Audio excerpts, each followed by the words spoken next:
مسلمانوں میں اپنے عائلی معاملوں کے لیے دارالقضاء سے رجوع ہونے کا رجحان بڑھ گیا ہے۔ ناندیڑ میں دارالقضاء نے 3 برس میں 250 سے زائد مقدمات کو حل کر لیا ہے۔ مسلمانوں کے گھریلو تنازعات کو شریعت کی روشنی میں آپسی افہام و تفہیم کے ذریعے حل کرانے کے مقصد سے آل انڈیا مسلم پرسنل لا بورڈ کی ہدایت پر ناندیڑ میں دارالقضاء اپنی خدمات انجام دیتا ہے۔ مسجد ریلوے اسٹیشن کمپلیکس میں واقع اس دارالقضاء میں 3 برس کے دوران 300 سے زائد معاملات آئے، جن میں تقریباً 250 معاملات کے فیصلے کیے گئے۔ دارالقضاء کے ذمہ دار مولانا مفتی محمد ایوب قاسمی نے جانکاری دیتے ہوئے بتایا کہ آل انڈیا مسلم پرسنل لا بورڈ کی ہدایت پر 3 سال قبل ناندیڑ کا دارالقضاء قائم کیا گیا تھا۔ یہاں اس بات کی سہولت ہے کہ مسلمان عدالتوں کا رخ کیے بغیر اپنے گھریلو معاملات اور آپسی تنازعات شریعت کی روشنی میں آپسی افہام و تفہیم کے ساتھ حل کر سکتے ہیں۔ مولانا نے بتایا کہ ناندیڑ شہر و ضلع کے علاوہ ریاست کے دیگر مقامات اور پڑوسی ریاست تلنگانہ سے بھی کئی فریقین اپنے معاملات کی تصفیہ کے لیے دارالقضاء ناندیڑ سے رجوع ہوئے۔ انہوں نے کہا کہ یہاں کیے گئے فیصلوں سے دونوں فریقین مطمئن ہوتے ہیں۔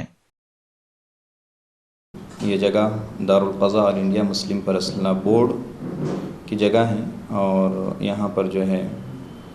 آج سے 3 سال پہلے آل انڈیا مسلم پرسنل لا بورڈ کی براہ راست نگرانی کے اندر جو ہے دارالقضاء کا قیام عمل میں آیا، اور الحمدللہ اس وقت سے اب تک جو ہے مسلسل لوگوں کے نجی معاملات،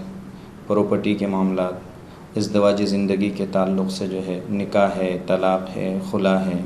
یہ تمام معاملات حل کیے جا رہے ہیں۔ اور خوش آئند بات یہ ہے کہ اہلیان ناندیڑ کا جو ہے اس معاملے میں ہم کو بہت زیادہ تعاون حاصل رہا ہے کہ جب بھی ہم نے جو ہے کسی کے پاس نوٹس لے کر جو ہے اس کے نام پر بھیجی تو 90% لوگ ایسے آئے یہاں پر کہ جنہوں نے جو ہے تو ہمارے نوٹس کو قبول کیا، اور اس کے بعد جو ہے ہم نے ان کے مسائل کو حل کیے۔ 300 سے زائد یعنی 320 مسائل اب تک ہم لوگ جو ہے تو اندراج کیے دارالقضاء کے اندر، اور 250 مسائل اب تک جو ہے ہم صلح، خلا اور فسخ کی جو ہے تو شکل میں حل کیے ہیں۔ اللہ کا شکر یہ ہے کہ فریق اول ناندیڑ ضلع کا ہوتا ہے، دوسرا فریق جو ہے اگر لاتور کا ہے تو وہاں سے بھی وہ آیا ہے، ادگیر کا ہے وہاں سے بھی آیا ہے، یہاں تک کہ بمبئی کے بھی لوگ ہم سے رجوع ہوئے ہیں، پونا کے لوگ بھی رجوع ہوئے ہیں، نظام آباد کے لوگ بھی رجوع ہوئے ہیں، حیدرآباد کے لوگ بھی ہم سے رجوع ہوئے ہیں۔ خوش آئند بات یہ ہے کہ ہم نے جہاں بھی نوٹس بھیجے ہیں وہ تمام کے تمام لوگ ہم سے رجوع ہوئے ہیں، یہ اللہ کا فضل ہے، اور آل انڈیا مسلم پرسنل لا بورڈ کے اوپر لوگوں کو جو اعتماد ہے اس کے اوپر ہم جو ہے تو اللہ کا شکر بھی ادا کرتے ہیں۔ جی، یہاں پہ 3 سال سے اللہ کے فضل و کرم سے دارالقضاء میں بہت اچھی خدمتیں انجام دے رہے ہیں۔ اللہ کے فضل و کرم سے یہ ناندیڑ والوں کا بہت خوش نصیبی ہے کہ لوگوں کو سمجھا ایسی چیز ملی ہے۔ اللہ تعالیٰ اس کو جو ہے تو خوب رنگ لائے۔ الحمدللہ ناندیڑ شہر میں دارالقضاء کی بہت ہی ضرورت محسوس کی جا رہی تھی، چونکہ دارالقضاء کی اہمیت، اس کی افادیت اپنی جگہ پر مسلم ہے، تو الحمدللہ مسلم پرسنل لا بورڈ کی نگرانی میں ناندیڑ شہر کے مفتیان کرام، علماء کرام کے نگرانی میں دارالقضاء یہ چل رہا ہے۔ 300 سے زائد ابھی تک یہاں پر کیسز ہوئے تھے، جس میں سے 250 کا الحمدللہ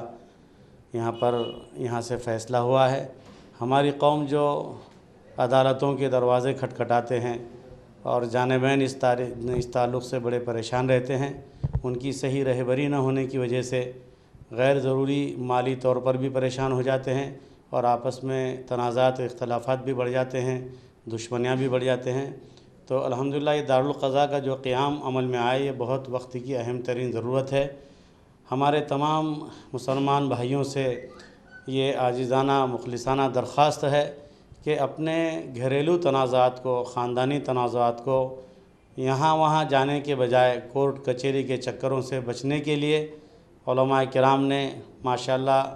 مسلم پرسنل لا بورڈ کے تحت ایک بہترین دارالقضاء کا قیام عمل میں لایا۔ اس تعلق سے جو ہے ہمیں چاہیے کہ اپنے تمام مسائل کو یہاں رجوع کریں، اور انشاءاللہ قرآن و حدیث کی روشنی میں ایک دوسرے کا خیال کرتے ہوئے الحمدللہ یہاں بہت اچھے انداز سے آپس میں افہام و تفہیم کی جاتی ہے، اور صلح صفائی کے ذریعے سے